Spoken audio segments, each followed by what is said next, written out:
喂。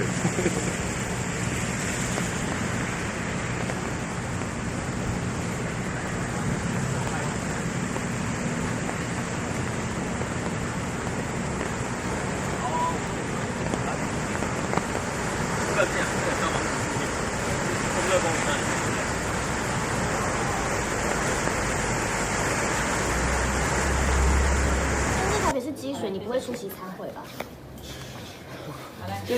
小英，他本人出席参会，没有去救灾什么的。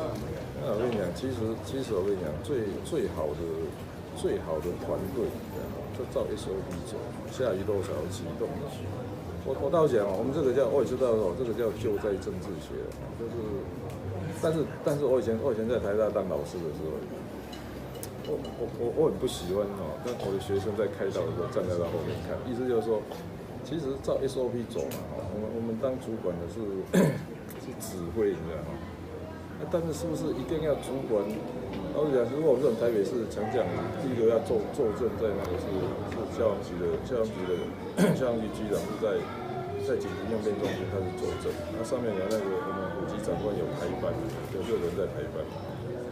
尤其我们要强调是制度，但是说每次那种你觉得有可能会那个市长24小时都蹲在那里，不可能嘛？所以我倒觉得这种。我很不喜欢这个叫救灾政治学哈。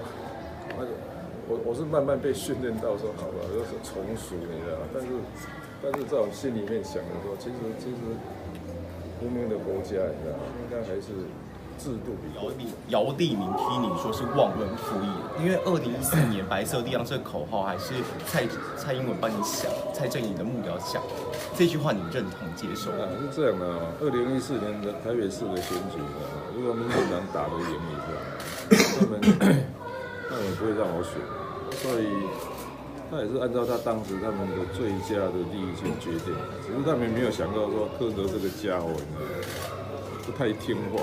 那也不是完全照他们的意思，不过是这样的哦。我本来就不是政治人物，坦白讲哦，当台北市长对我来讲还是个意外。本来是好好的在台大当医生，因缘际会，你知道吗？所以